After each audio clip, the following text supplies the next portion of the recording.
Packed episode this week as we put Iola back in the water, play with some dolphins. Wow. We get some spurious engine alarms.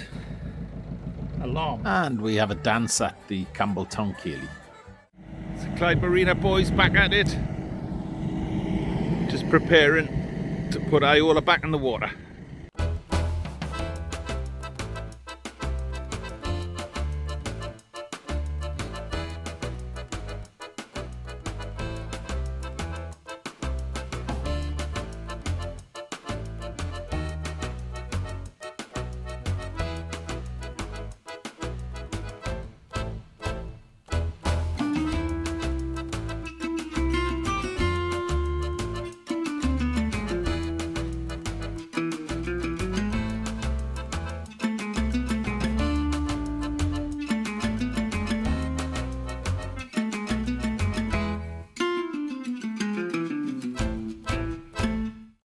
The good thing about being in the yard is that you don't feel bad about eating fast food on the night time.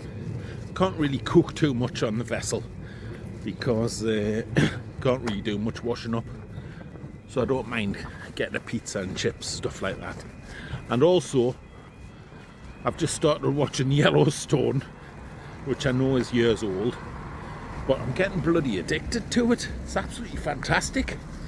But that Beth, she's bloody having the life of that rip, like.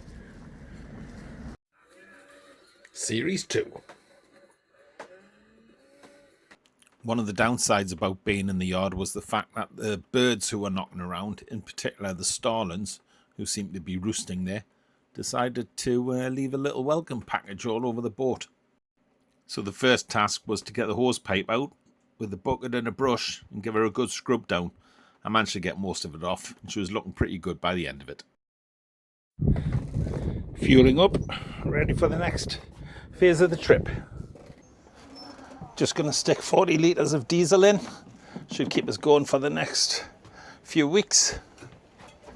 This is a diesel additive that stops the growth of diesel bug, keeps the fuel clean.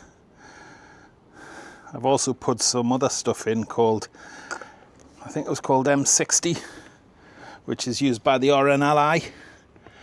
And touch wood, everything's been okay so far.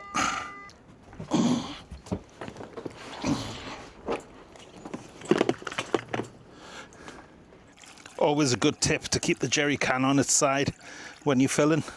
Stops that glugging and gulping as you're trying to pour it in. Get a nice airflow into the can. One down, one to go. Here we go, number 2.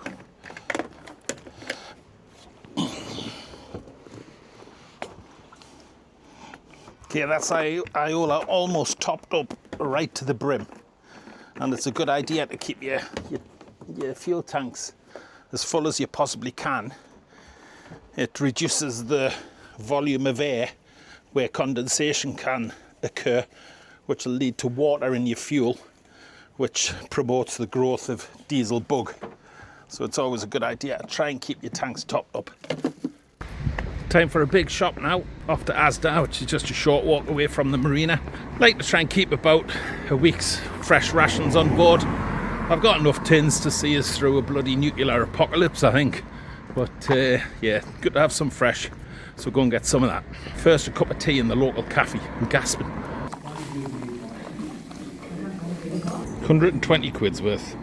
Mind you, there's a bottle of whiskey and some wine in there. Iola's got a fully battened mainsail, 3 reefs, slab reefed, everything done from the mast. And when I've been hoisting the mainsail, sometimes the third batten gets stuck in the lazy jacks. I've just rigged up a small bungee cord with a couple of hooks on, which I'll use to pull the lazy jacks forward. When I'm hoisting the mainsail, once it's up and set, I can easily just release the bungee and then just release the lazy jacks, tighten them up on these cleats at the mast. Well, Iola's ready to go. She's back in the water, completed all the jobs that I wanted to do, and it's time to go sailing again. Not 100% sure where I'm going to go. Probably to the north of Arran, because that's where the wind is pushing us. and it's just a little shakeout sail, so it doesn't really matter. The destination's not that important. But first, we've got to get back to the Dutton Ranch, see what's happening in Yellowstone, and I've got to say, I had that berth all wrong.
Well, I've got to say, it's absolutely fantastic to be sailing again. Been a long time, felt a little bit rusty when I was getting the sails up and stuff, but we're going all right at the moment. Doing 7 knots, heading up to the north of Isle of Arran. We've been here before, but to tell you the truth, this isn't a sail for a destination. This is a sail just to brush off the cobwebs for me, brush off the cobwebs for Iola, make sure everything's safe and sound, and not overstress either myself or the boat too much, but still going to think it's going to be enjoyable. I'm really pleased to get her flying again. Not that bin liner contraption that I had. Dolphins, cool. Look at them all.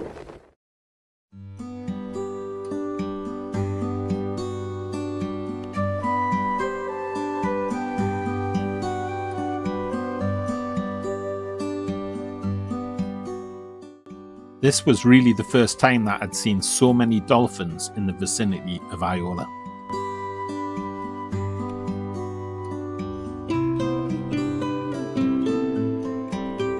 And as I scanned around the boat, I realised that there was thousands of them, or what seemed like thousands.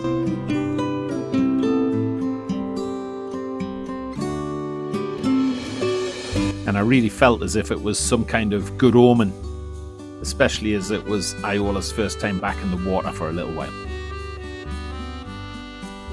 It's really nice to be on my way again, and got to say, them dolphins that were playing around, absolutely fantastic. There was thousands of them. Couldn't believe it. But it's great to be sailing again. I was kind of getting a little bit mixed feelings when I was on the hard and just in the marine all the time. But it's nice to get the sails up, get back out on the water, and putting Iola in her rightful place.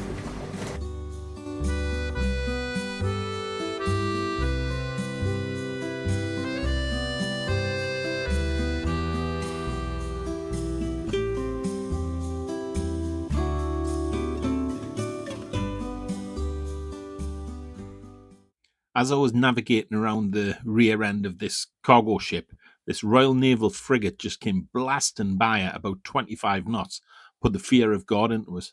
I was a stand-on vessel, but I don't think it mattered in this case. Great sailing conditions. Been an absolutely fantastic first sail with Iola after I've been in the yard for so long. Really enjoying it.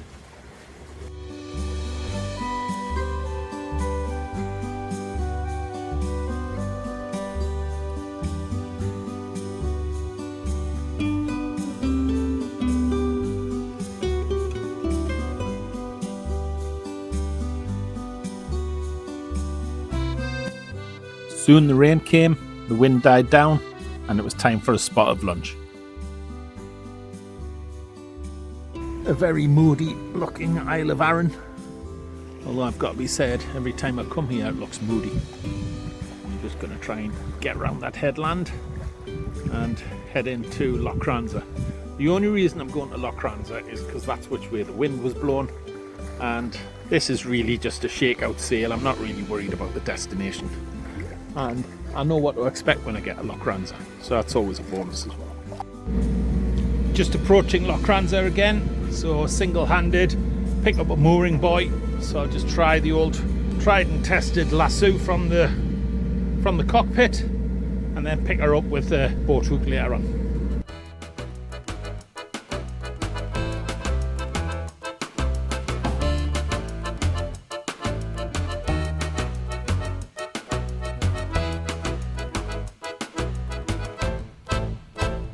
I've got to say, that was probably my best solo sail. There's been more adventurous ones, but that just felt so calm and relaxed.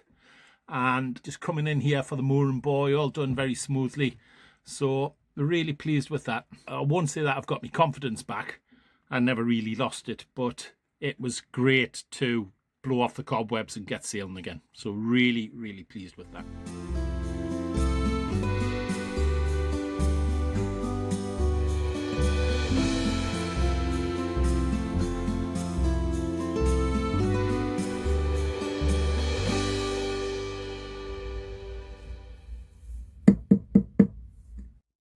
After a quiet night on the mooring, it was time to move on, head south to Campbelltown.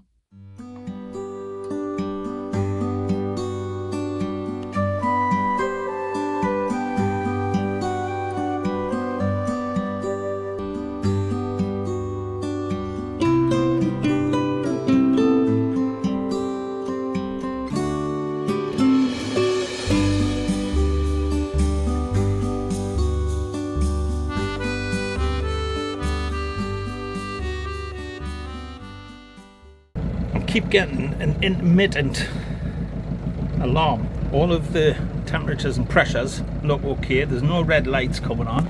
The exhaust temperature is only 33 degrees C, which is well within normal bounds.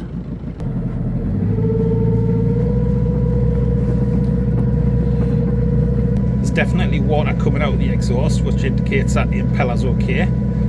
Seems to have stopped now.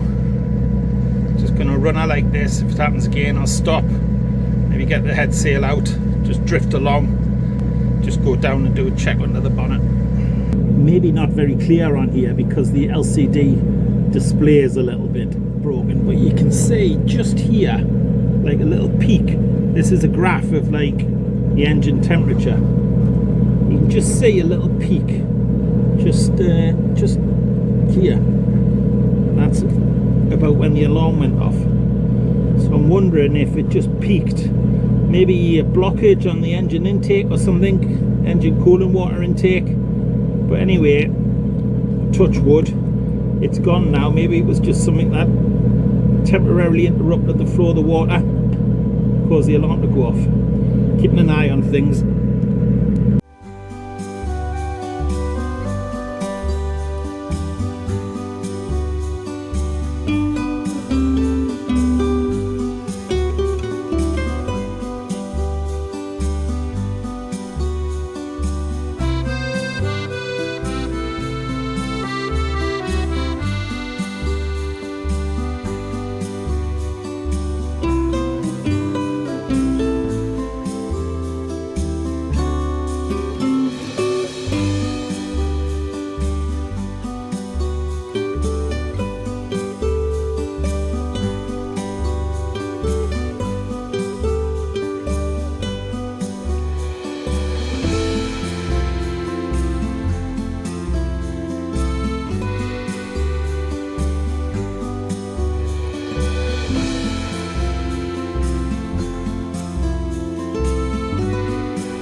You can't beat fish and chips by the seaside.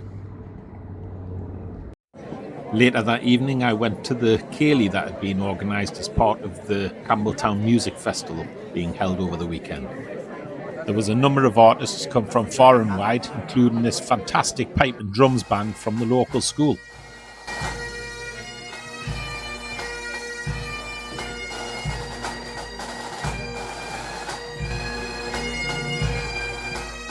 After a few drinks, everyone seemed to get warmed up and the dance floor started to fill up.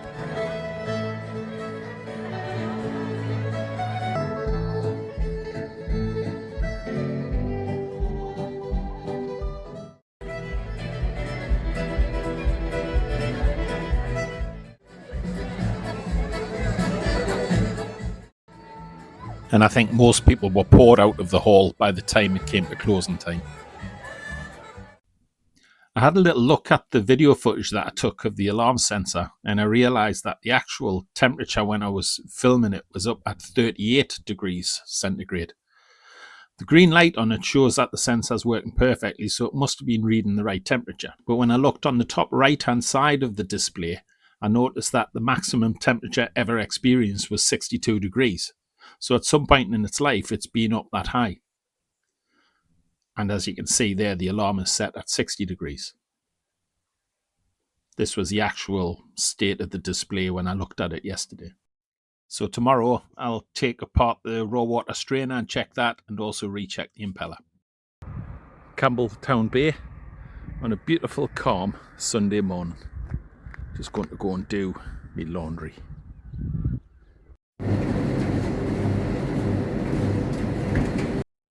This is the engine raw water intake where the seawater strainer is contained. Just going to take that out now, make sure it's okay, give it a good clean. Just ran that through with fresh water, ready to be installed again. And this is the actual exhaust gas temperature sensor. Just goes straight through the exhaust hose and takes a direct reading of the exhaust gas temperature.